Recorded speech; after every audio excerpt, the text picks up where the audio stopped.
Oscuridad. Gotas de sangre resbalan por la sien de Nelly, manchando el blanco del vestido de novia. Está frente al espejo en una sala estrecha del registro civil, apretando el certificado de matrimonio fresco. La puerta se abre de golpe. Mati Tikó Boisheda, en traje impecable, golpea la mesa con el puño. Ahora eres mi madrastra. ¿Sabes quién es tu marido? Nelly palidece. El reloj marca las 14:17. Afuera, sirenas. Nelly corre por el pasillo, tacones resonando en el mármol. Flashback. Anoche, en el bar El Barril. Jarras de cerveza vacías. Tikó Ignasi frente a ella, su mirada serena. ¿Nos casamos mañana? Susurra ebria. Él asiente. Vuelta a la realidad. Mati la persigue. Agarra su brazo. Tikó es mi padre, dueño del 30% de Titan. Tu carrera, tu vida. Todo se derrumba si no anulamos esto ahora. Nelly se zafa. Su Audi ruge al salir del parking. La apuesta es clara. Divorcio. Y pierde trabajo, familia, todo. Pero en el bolsillo, la nota de Tikó. Esta noche, mi dirección. Nelly irrumpe en el piso de Tikó. Cocina humilde, vapor de olla, aroma a sopa. Él con delantal, corta perejil, sin sorprenderse. ¿Lo sabes? Grita ella. Tu hijo me amenaza. Tikó sirve sopa, se sienta.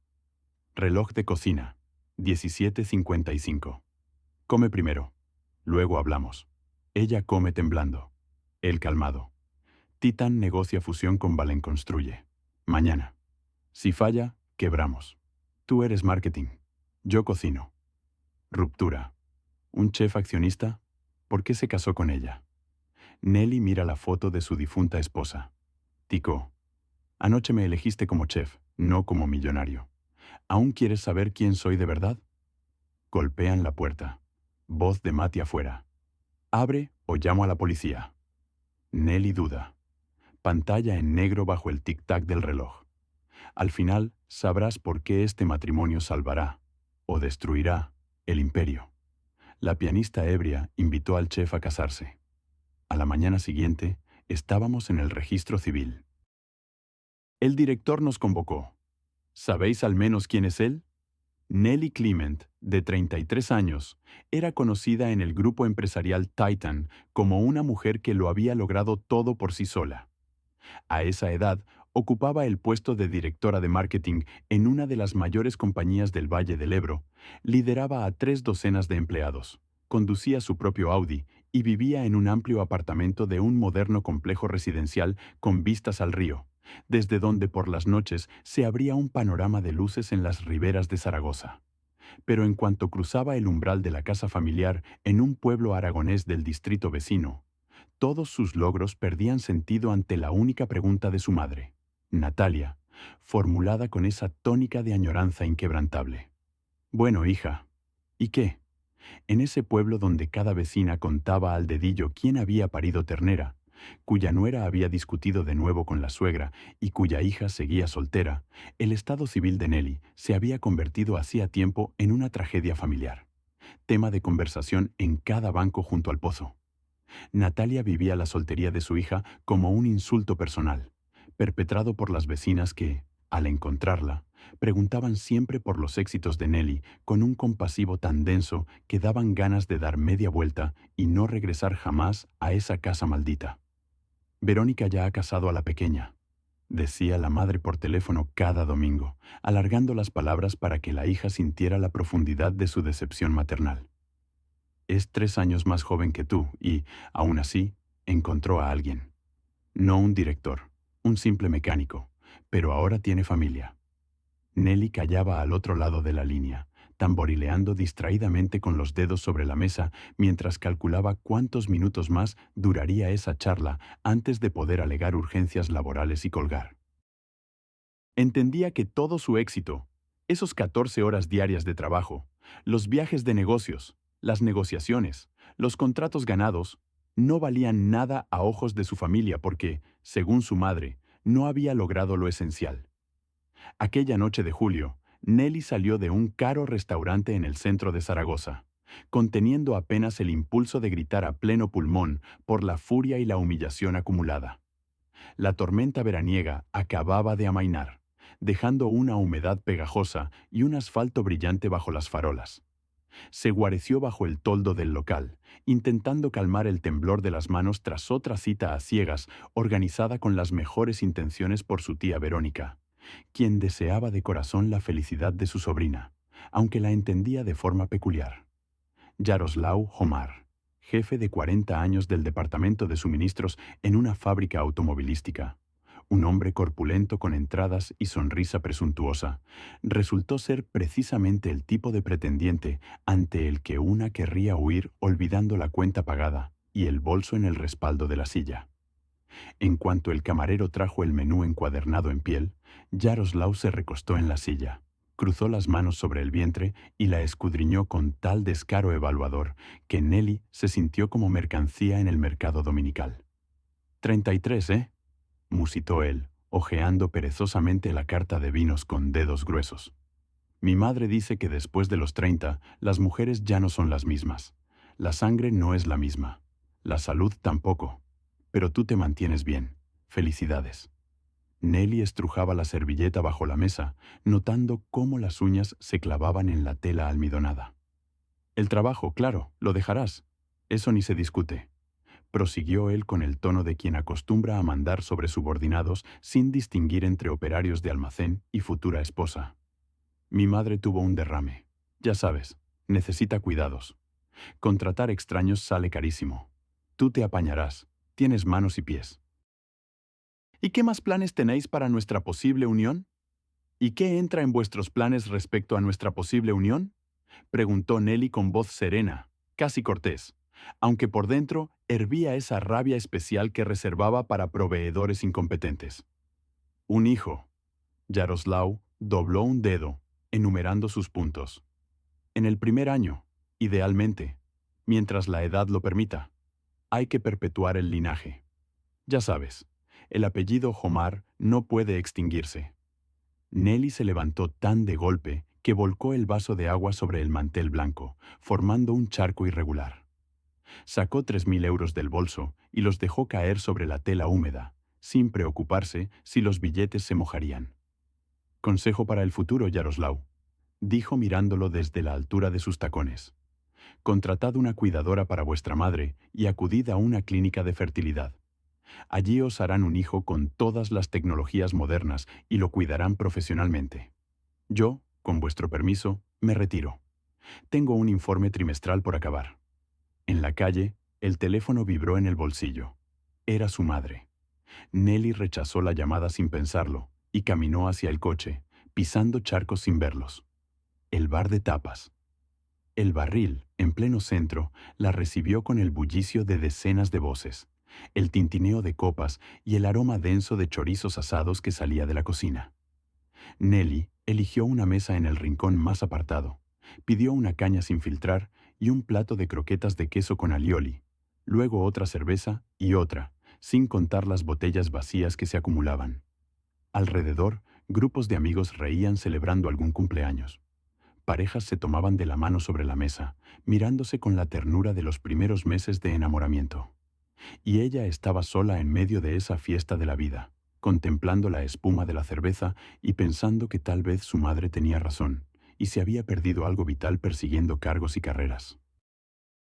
Nelly Clement alzó la cabeza con pesadez y tardó en reconocer al hombre que se detenía junto a su mesa con una jarra en la mano. Tico Ignasi Boixeda, chef de la cantina del grupo Titán, 55 años, sienes plateadas, mirada tranquila de ojos grises y manos marcadas por años de trabajo en cocina, callos de cuchillos y cicatrices leves de quemaduras. ¿Puedo sentarme?, asintió al asiento libre frente a ella. Sentaos, Tico Ignasi. Nelly hizo un gesto generoso, ebrio. ¿Queréis oír cómo la directora de marketing se queja de su vida desgraciada? Él se sentó, apartó las botellas vacías y le acercó en silencio un vaso de agua que había tenido el detalle de traer consigo. Nelly no recordaba después cuánto habló. Tal vez media hora, tal vez una entera, hasta que oscureció tras las ventanas y se encendieron las farolas de la calle. Le contó de su madre y sus llamadas dominicales, de la interminable sucesión de citas a ciegas, cada cual más humillante, de Yaroslav y sus planes para su útero y su destino como cuidadora de una suegra enferma, del cuchicheo de las vecinas en el pueblo que la perseguía en cada visita, de cómo todo lo que había conseguido en esos años no valía un duro para su familia porque le faltaba el sello en el carnet.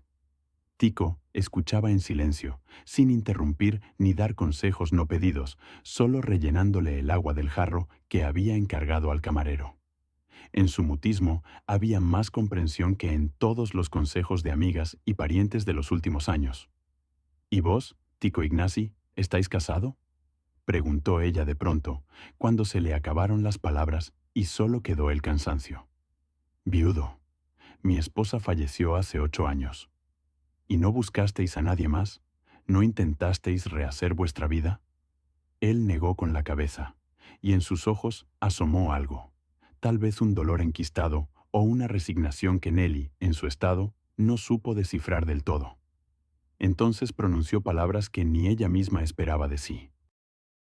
Tico Ignasi, ¿y si nos casamos nosotros? Vos y yo, mañana mismo en el registro civil. Él la miró largo rato por encima de la mesa, y ella vio cómo le temblaban las comisuras de los labios, agrietados por el calor de los fogones. ¿Para qué queréis esto, Nelly?, preguntó Quedo, sin burla, con genuina perplejidad. ¿Para qué un viejo chef de la cantina de la empresa? No lo sé, respondió ella con honestidad, notando cómo la lengua se le trababa por el alcohol. Pero sois el único hombre en toda esta maldita noche que no ha intentado evaluarme, sopesarme y calcular mi valor de mercado.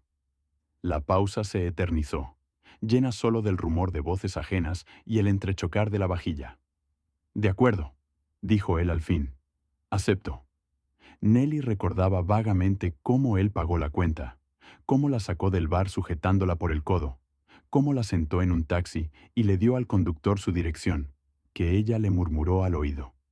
Se quedó dormida en el coche, apoyada en su hombro.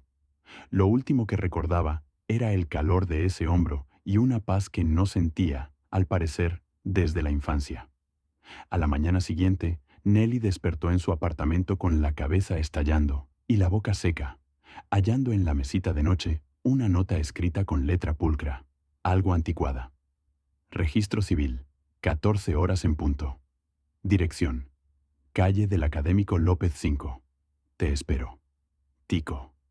Durante 15 buenos minutos se quedó sentada en la cama deshecha, abrazándose la cabeza palpitante e intentando convencerse de llamar, disculparse, anular esa locura, achacarlo al alcohol y al delirio temporal. Pero entonces le vino a la mente la mirada grasienta de Yaroslav deslizándose sobre ella como sobre una yegua de cría, la voz de su madre en la línea con su eterno «¿Y cuándo ya?». Y Nelly se levantó, fue al baño y metió la cabeza bajo el chorro de agua fría.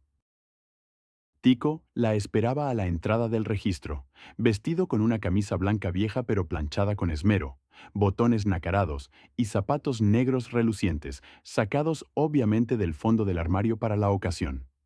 Junto al traje de diseño de Nelly, comprado el año anterior en una boutique de Madrid, parecía aún mayor que sus 55, y por un instante ella dudó, deteniéndose a unos pasos del porche. Pero él le sonrió con simplicidad, abiertamente, sin sombra de ironía, y las dudas se desvanecieron solas. El trámite de registro transcurrió rápido, casi rutinario, porque en día laborable de julio no había colas, y aprobaron la reducción del plazo de espera sin preguntas cuando Tico indicó el motivo. «Tengo que ir al mercado por provisiones», dijo él tras la ceremonia, guardando el certificado de matrimonio en el bolsillo interior de la chaqueta. «Vos id al trabajo, Nelly, no os retraséis. Esta noche os espero en esta dirección, y lo celebramos». Le tendió un papelito doblado en 4 con la dirección, escrita en esa misma letra pulcra, y se encaminó a la parada de autobús. Ella subió a su Audi y fue a la oficina, sintiendo un vacío extraño donde esperaba alivio y alegría. Los murmullos empezaron ya en el ascensor que la subía al 8º piso, donde estaba el departamento de marketing. 2 chicas de contabilidad, sin verla en el rincón de la cabina, comentaban la noticia del día. «¿Has oído? Clement se ha casado de penalti. Con el chef de nuestra cantina, ¿te lo imaginas? No jodas, ¿en serio? La tía debe de estar desesperada. O igual se ha quedado preñada y corre para que no se note el bombo. Nelly mantenía la espalda recta, mirando los números de los pisos que desfilaban, fingiendo sordera. La llamada al despacho del director general la pilló 2 horas después, en pleno ajetreo de los informes trimestrales, cuando casi se había convencido de que la mañana había sido un sueño. La secretaria Lola se lo transmitió con una cara de funeral, y aquello no auguraba nada bueno. Mati Tico Boixeda, joven director general del grupo Titán, apenas rozando los 30 pero con fama de duro e implacable, la recibió de pie junto a la ventana con vistas a las naves industriales, manos a la espalda.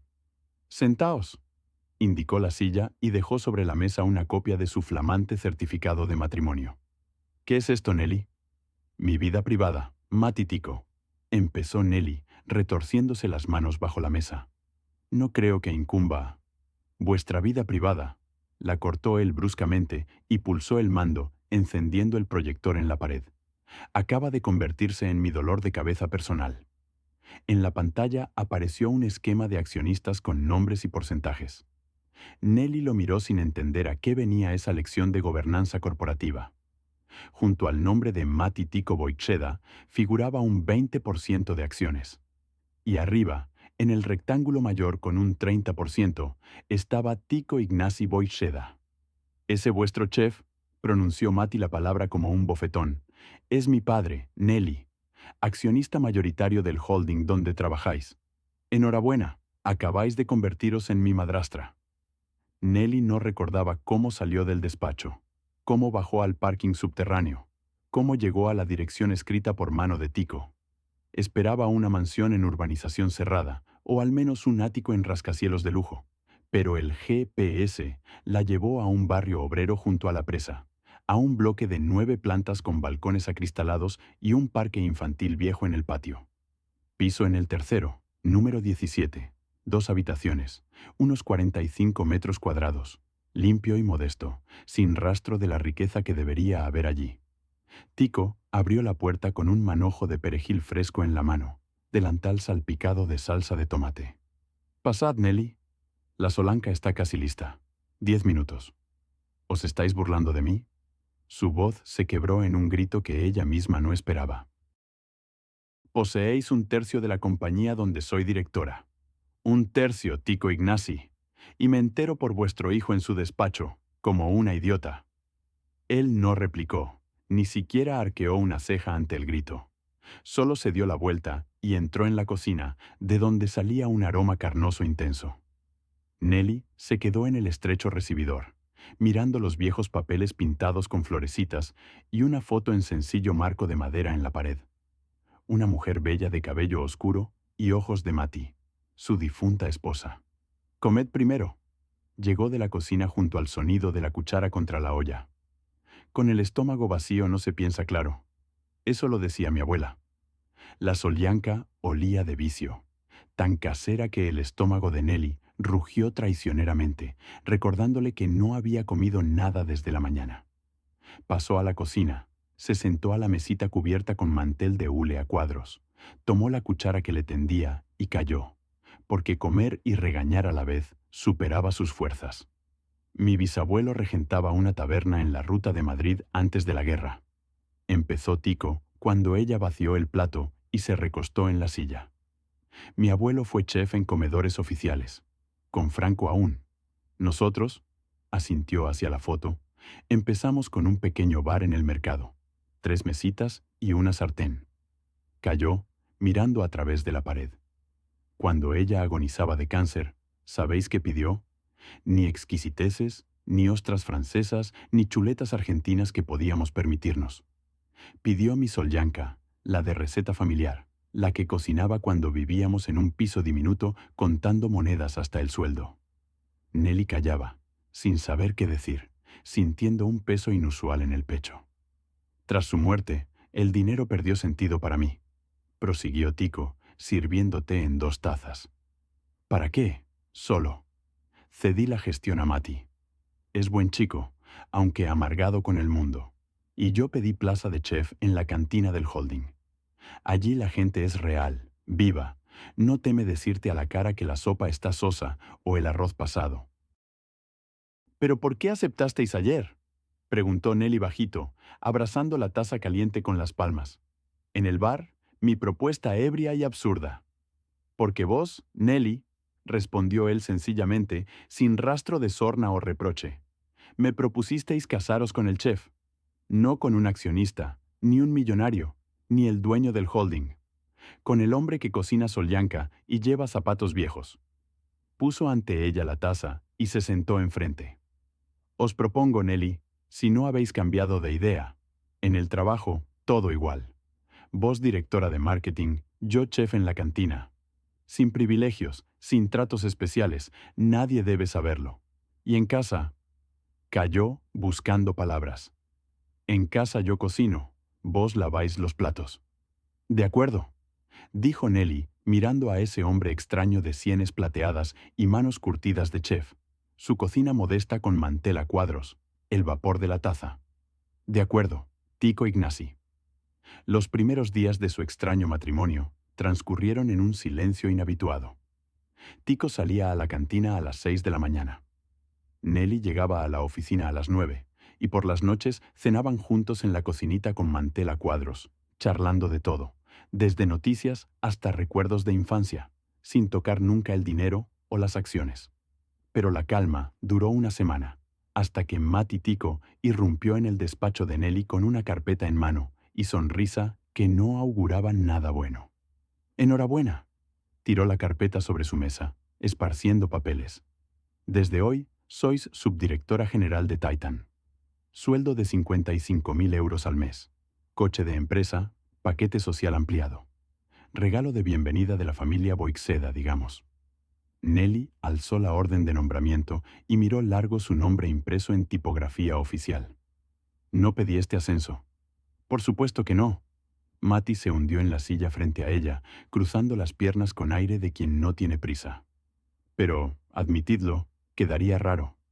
La esposa del mayor accionista sentada entre gerentes corrientes. La gente no lo entendería. Quiero ascender por méritos propios, no por un sello en el carnet». «Lojal deseo», rió él, y en esa risa no había calor. «Pero sabed, Nelly, cuanto más alto subes, más viento sopla, sobre todo si subes en hombros ajenos». Cuando se fue, Nelly se quedó inmóvil mirando la orden hasta que vibró el móvil con un mensaje. «Aprovechad la oportunidad para demostrar que la merecéis. Tico». Esas palabras cambiaron de golpe la perspectiva. El ascenso no era limosna, sino chance para probar su valía. Y la oportunidad llegó antes de lo previsto. El grupo Titan negociaba desde meses la fusión con una promotora de Valencia, Valenconstruye, y su presidente, Estanislao Rivas, hombre septuagenario corpulento con bigotes canos y modales de mercader antiguo, exigió de súbito la reunión decisiva en la sede de Titan, con almuerzo tradicional valenciano-ruso preparado in situ, en menos de 24 horas. Mati recorrió con la vista a los del Consejo de Urgencia. Ningún restaurante de la ciudad aceptará un encargo así con esa calidad. «Tenemos un chef», dijo Nelly, y todas las cabezas se volvieron hacia ella. «Tico Ignasi. Él lo hará». Mati la miró largo, tamborileando los dedos en la mesa. «Si falláis, toda la responsabilidad es vuestra, Nelly. Toda, hasta el último euro de penalización». Nelly encontró a Tico en la cocina de la cantina, cortando verduras para la sopa del día siguiente. Cuando le explicó la situación, ocurrió lo inesperado. Su siempre calmado y parco marido se animó de pronto. Los ojos le brillaron con un entusiasmo que ella no le conocía. «¿Rivas, dices? ¿Estanislao?»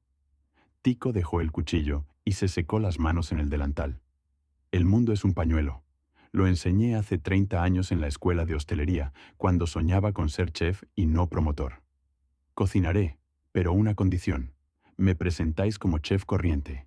Nada de accionariado». Los 18 horas siguientes fueron una revelación para Nelly.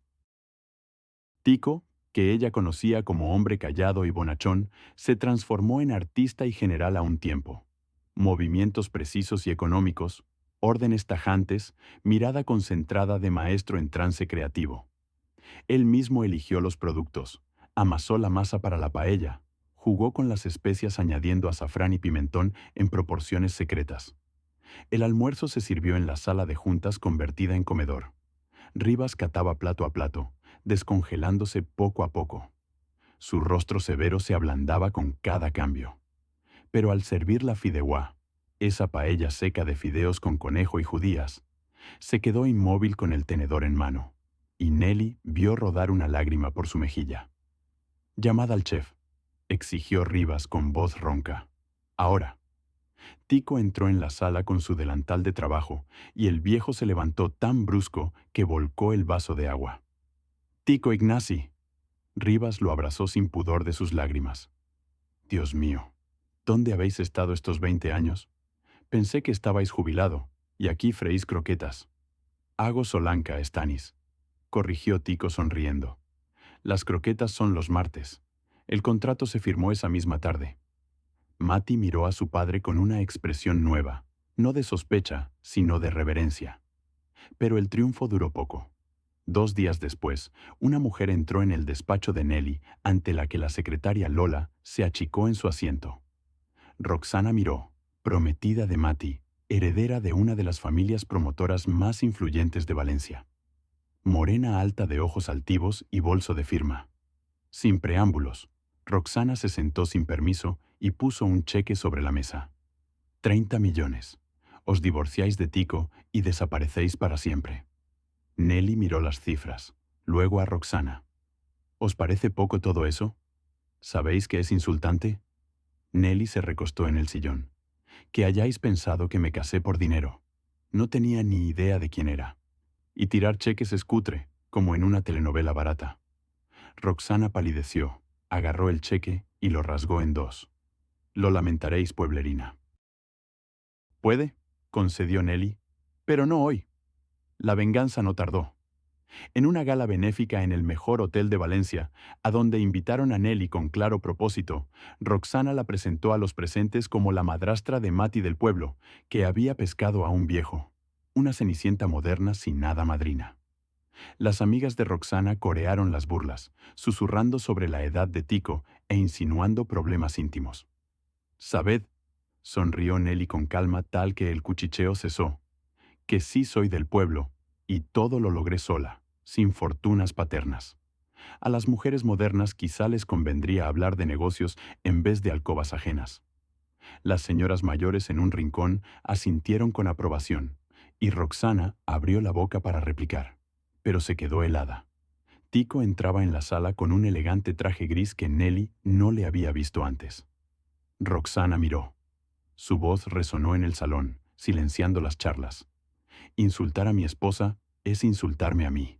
Recordadlo y decídselo a vuestros padres». La tomó del brazo y salieron bajo las miradas de cientos de ojos. El viaje al pueblo natal, que Nelly había pospuesto semanas, resultó sorprendentemente cálido. La madre, al ver al yerno de 55, primero se llevó las manos a la cabeza y gimoteó. Pero Tico pidió permiso para cocinar el almuerzo. 2 horas después, en torno a una mesa cargada de cordero asado con manzanas y fideos caseros, el padre de Nelly, Lluís, admitió que no había probado comida así ni en la boda del alcalde. Y cuando Tico mostró documentos, una cuenta de valores por 50 millones a nombre de Nelly en gestión fiduciaria y un seguro de vida, Natalia lloró de otro modo. «Cuídalo bien, hija», dijo al despedirse, secándose los ojos con el pañuelo. «Hombres así hay que buscarlos». El aniversario de la difunta esposa de Tico se celebró en la villa familiar cerca de Valencia, de más de 800 metros cuadrados, rodeada de pinos. Mati planeaba presentar oficialmente a Roxana como prometida, y la presencia de sus padres, Ricard y Aurora Miró, no auguraba nada bueno. El ataque empezó tras los saludos. Aurora, flaca de nariz aguileña y mirada punzante, se acercó a Nelly con una copa de cava. «Decid, querida, ¿ya firmasteis el régimen económico matrimonial? Porque ya sabéis cómo va. Joven depredadora, hombre mayor, y de pronto, ¡ay, infarto! Y la fortuna se esfuma». Nuestro matrimonio se basa en la confianza, replicó Nelly serena. No en papeles notariales. Qué tierno, intervino Ricard, corpulento de rostro encarnado y gemelos de oro. Pero al grano, Tico Ignasi. Mi hija se casa con vuestro hijo. Nuestras familias se unen. Quiero certeza de que los activos de Titan no irán a extraños. Sacó papeles del maletín y los puso sobre la mesa ante todos los invitados. Un acuerdo notarial que aclaraba lo anterior al matrimonio. Si vuestra nueva esposa os ama de verdad, y no vuestros euros, firmará sin dudar. ¿Verdad, Nelly? El salón se congeló. Nelly vio a Mati apartarse sin intervenir, a Roxana sonriente en triunfo, a los invitados intercambiando miradas ante el escándalo inminente. La trampa era clara. Firmar era admitir sospecha, rechazar, confirmar codicia. No, dijo al fin, con voz firme sin temblores. No firmaré. Aurora alzó triunfal la ceja. Ved, repitió Nelly más alto. No firmaré porque es un insulto a mis sentimientos por mi marido y a Tico mismo, que me confía sin papeles. El matrimonio no es un contrato con plazo y garantía. Es un compromiso para siempre. Y si no lo entendéis, os compadezco. Dejó la copa en la mesa y se volvió hacia su marido, lista para irse, cuando Ricard enrojeció y golpeó la mesa, haciendo sonar las copas. «¡Basta!», rugió. «Tico Ignasi, dejad que esta arribista del pueblo dicte condiciones. O firma o retiramos todas las inversiones de vuestro holding mañana a primera hora». Tico, callado hasta entonces con rostro impasible, se levantó despacio. El salón quedó en silencio, roto solo por el crepitar de la chimenea y el viento en los pinos fuera. Recorrió con la vista a los invitados perplejos, a Roxana exultante, a Ricard púrpura, a Aurora petrificada, y habló quedo pero con autoridad que llegaba a todos los rincones. «No habrá acuerdos», dijo con esa entonación de quien manda sin admitir réplicas. «Mi esposa tiene pleno derecho a heredar mis bienes por ley.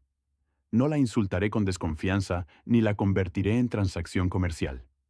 «¡Estáis loco!», chilló Aurora, aferrando el brazo de su marido. «Al contrario». Tico sacó un sobre del bolsillo interior y lo puso ante Mati, que miraba a su padre sin comprender. «Pienso con absoluta claridad por primera vez en años. Es una donación del 10% de mis acciones de Titan a mi hijo, efectiva ya, unos 700 millones de euros». Mati miró el sobre sin tocarlo. «Padre, no entiendo». «Fue idea de Nelly», prosiguió Tico con suavidad inusual. «Vio lo que yo no veía, cegado por mi soledad. Te sientes inseguro esperando herencia que puede llegar en 20 años o en 2.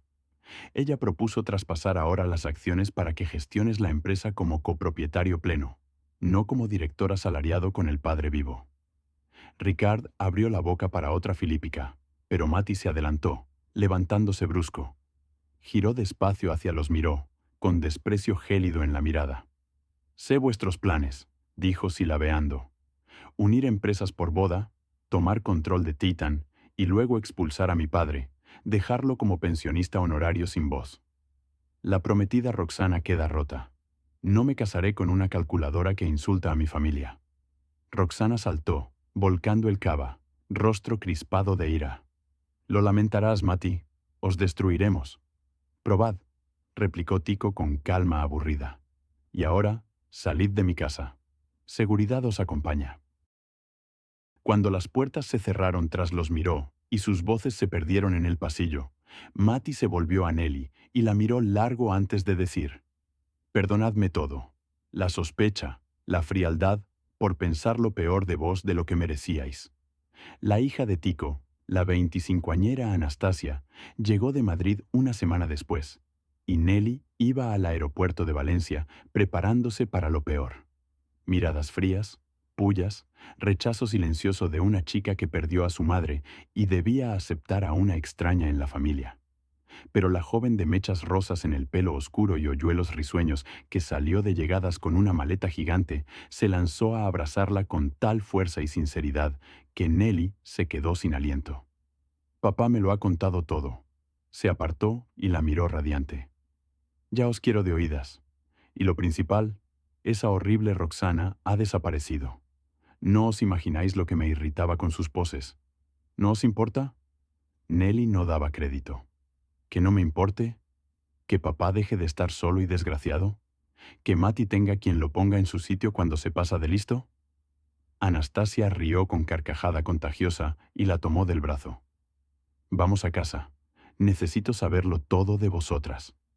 La idea de ir a la vieja tasca de las afueras de Zaragoza fue de Anastasia, que insistió en que ningún restaurante sustituía recuerdos auténticos. El local estrecho con mesas de plástico, visillos descoloridos y menú escrito a mano en cartón parecía elección rara para una familia con miles de millones. Pero al entrar y sonar la campanilla sobre la puerta, Nelly vio cambiar el rostro de Mati. Los rasgos duros se ablandaron, la mirada se enterneció, y por un instante pareció un crío vuelto a la infancia. A mamá le encantaban estos calamares en su tinta, dijo Tico sentándose en la mesita de la esquina, que al parecer era su sitio familiar de años. Decía que le recordaban la época de estudiantes, cuando éramos jóvenes y pobres. Mati callaba, mirando el menú que conocía de memoria y no cambiaba en 20 años.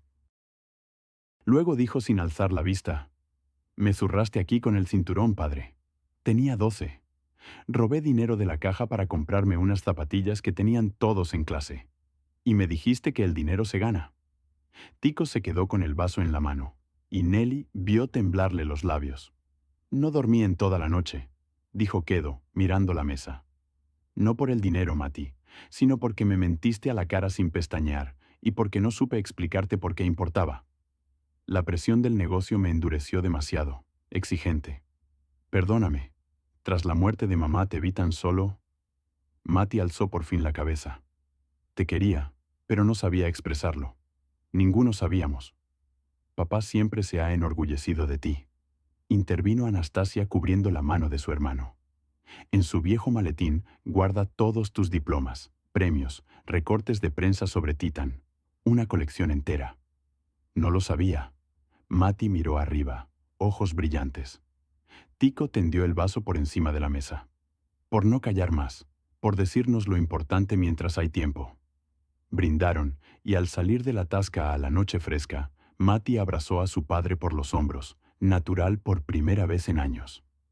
Antonia Salvador, hermana de la difunta esposa de Tico, mujer estricta de cabellos plateados y mirada penetrante, llegó con notario un mes después.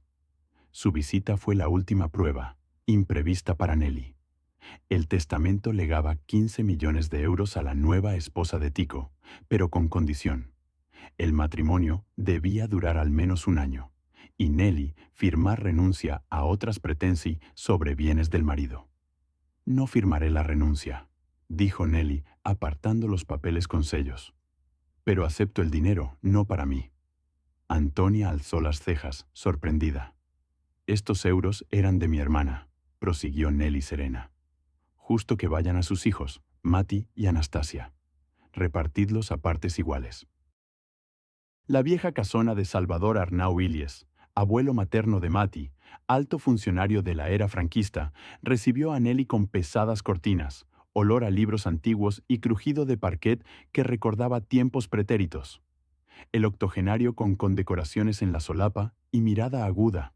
Pese a los años, la interrogó largo sobre la decisión del dinero, la vida con Tico, los planes futuros.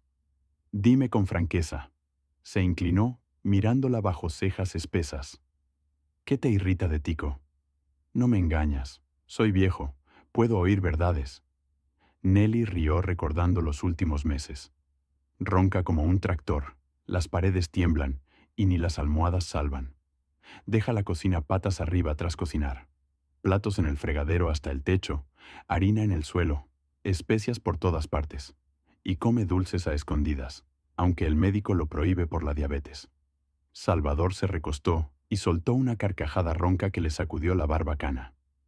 «Solo una esposa que ama de verdad nota esos detalles», dijo riendo, y sacó de una cajita antigua un brazalete con piedras verde azuladas que destellaban a la luz. «Alexandritas de las minas. Reliquia familiar. Mi mujer lo pasó a mi hija con orden de dárselo a la nueva esposa de Tico si era digna. Llevadlo con honor, Nelly. Tico la esperaba en la escalinata, paseando nervioso por el sendero de grava, y al ver el brazalete en su muñeca, la abrazó tan fuerte que apenas respiraba. Las náuseas matutinas empezaron 3 meses tras la boda, y Nelly las achacó al cansancio, estrés, cambio de estación, hasta que Anastasia le metió un test de farmacia. Comprueba. 2 rayas aparecieron al instante, nítidas e indudables. Tico, al saberlo, se sentó al borde de la cama y lloró en silencio, hombros temblando, lágrimas por las mejillas.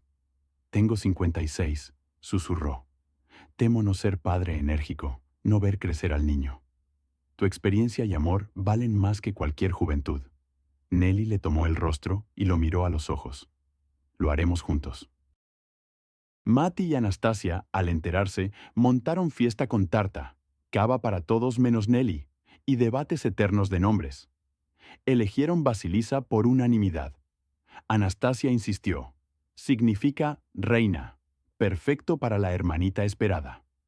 Mati apoyó recordando a su bisabuela paterna. El parto fue duro. Cesárea en el hospital de Valencia. Horas de espera. Rostros preocupados de médicos. Tico le apretó la mano sin soltarla, murmurando palabras que ella no oía entre el dolor y el miedo. Y cuando la partera puso en su pecho el paquetito de 3,4 kilos, Tico rozó la mejilla de la niña con dedos temblorosos.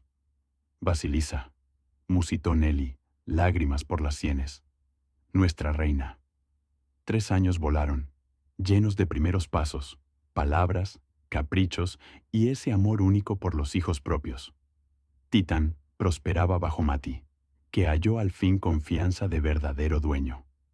Anastasia abrió su estudio de diseño en el centro de Valencia y ya tenía encargos prestigiosos. Nelly aprendió a trabajar desde casa, alternando informes con nanas y cuentos nocturnos. Tico se entregó a la familia. Llevaba a Basilisa al guardería, cocinaba para el clan entero, jugaba horas con muñecas poniéndose coronita de juguete y bebiendo té imaginario de tazas de plástico. Aquel día primaveral paseaban por el Biopark de Valencia. Basilisa cabalgaba en hombros de Tico, tirando de sus cabellos plateados. Mati y Anastasia al lado, todos riendo de las monas. Entonces Nelly vio una figura conocida junto al foso de osos. Roxana miró, enflaquecida y demacrada en abrigo sencillo, sin brillo de antaño, mirando a los animales con ojos vacíos de quien lo perdió todo. Nelly Clement. Se volvió al sonido de pasos y sonrió débil. «Enhorabuena por la niña. Es preciosa». «Gracias». Nelly se detuvo, sin saber qué más decir.